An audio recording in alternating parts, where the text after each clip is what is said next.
Hello and welcome to this video.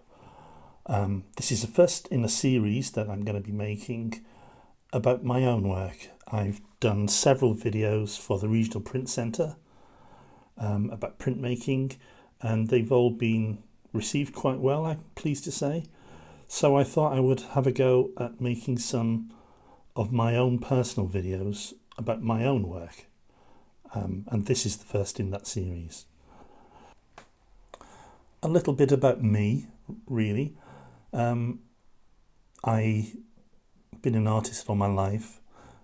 At present, I've nearly always painted, and it's only recently, over the past 5 years, that I've completely moved over to printmaking, and that's partly responsible for my role of working with the Regional Print Centre. As far as printmaking is concerned, which is what this video is going to be the subject matter of, I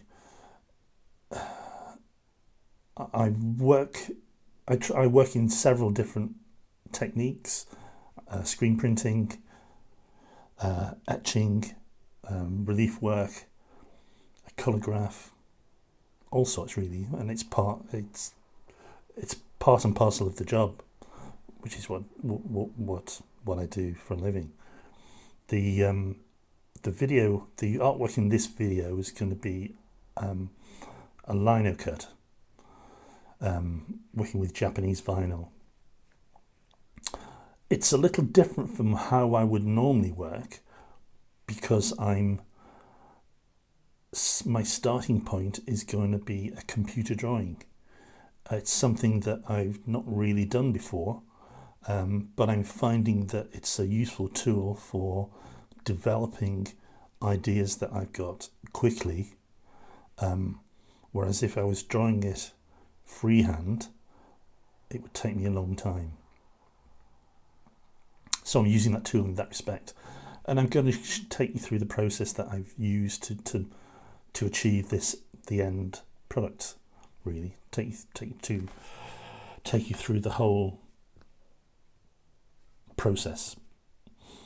So the next thing I'm going to do is we're going to move on to the computer, and I'll show you the start of the drawing and how it's developed, and I'm hoping that you'll understand why it's a useful tool for achieving the artwork that I'm trying to achieve, which is again, it starts off as a line drawing, which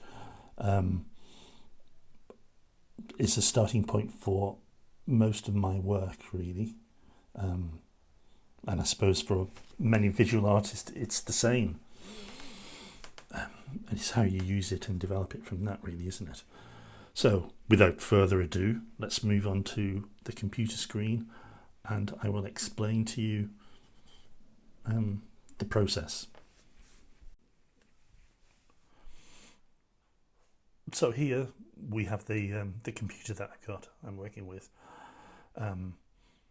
It's a Mac that I got. It's one of the new Mac Minis, which is just fantastic, I think.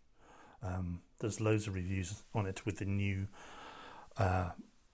Mac M1 chip, but I just find it a superb computer. Okay, so this is the start of the drawing that I've got. You can see it's just a blank page, and I've worked in layers with this because it's quite useful, and you'll understand why as I go through. It's really just basic line drawing. So that's the first layer, and it's just squiggly lines.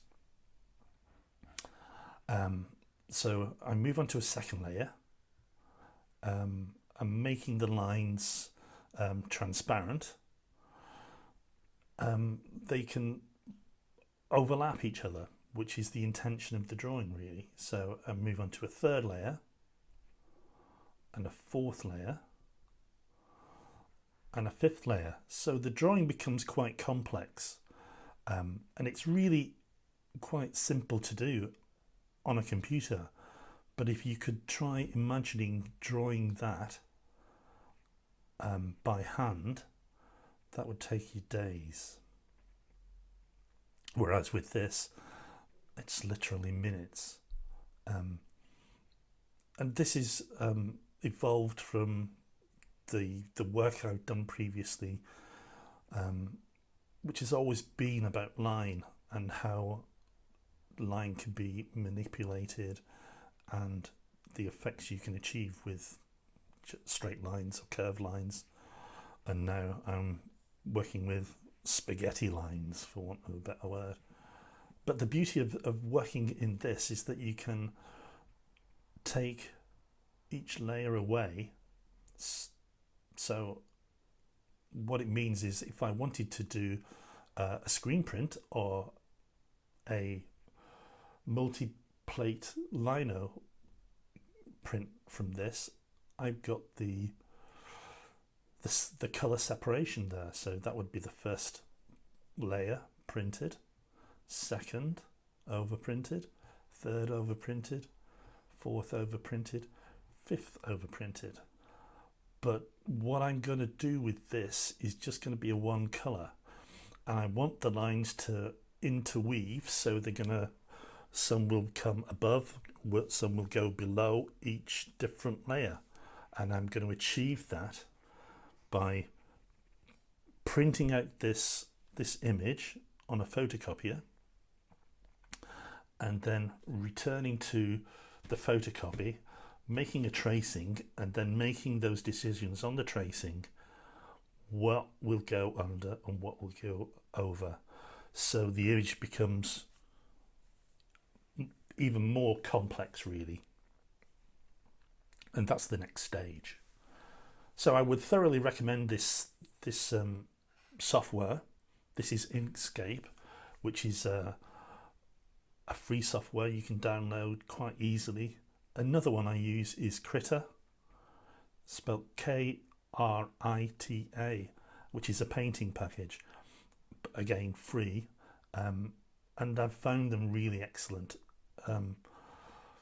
Probably easier to use, I find, than Illustrator, and I can achieve the same sort of things.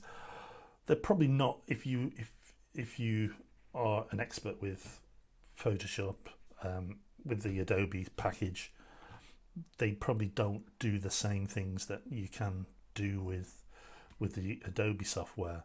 But for the purpose of what I'm doing, and I'm learning new skills with this, they are excellent, really excellent.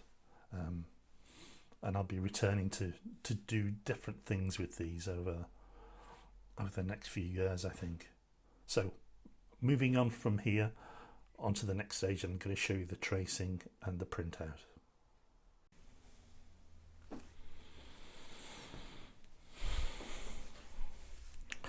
So what you're looking at here is the photocopy that I made from the digital drawing.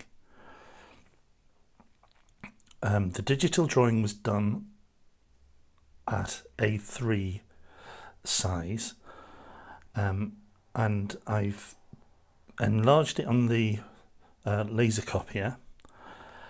And I was trying to make it A2, but it's come out much bigger than that. It's come out at A1, which is not a problem because it still works nicely. And as you can see, I've got a drawing here, a tracing that I've placed over it, and I've made the tracing, and with the tracing I can make the decision of what is above and what is below each ribbon, for want of a better word with it. So they become really entwined, which was the point of the drawing, really. It's something that I couldn't achieve to this sort of standard that easily, drawing by hand, as I say. So yeah, I make the tracing, and you can see I've got dots here, which signifies that that's the area that I need to cut out. That's the background. That's the bit that's going to stay white on the print, and everything else will just be one colour.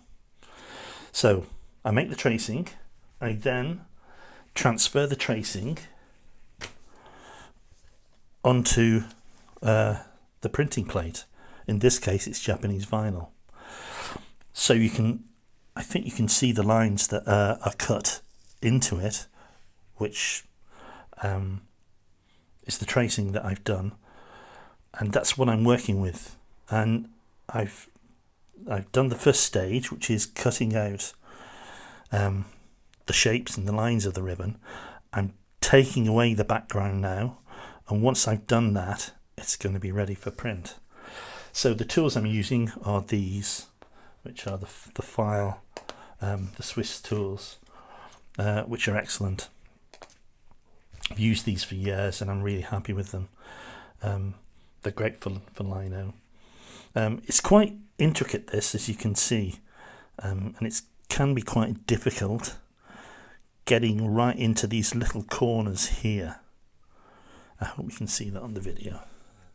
Yeah, these little corners. So you've got to be careful and with the use of a scalpel. It helps to keep the accuracy that I'm aiming to achieve. And that's as far as I've got at the moment. I will record some more as the project progresses. Thank you.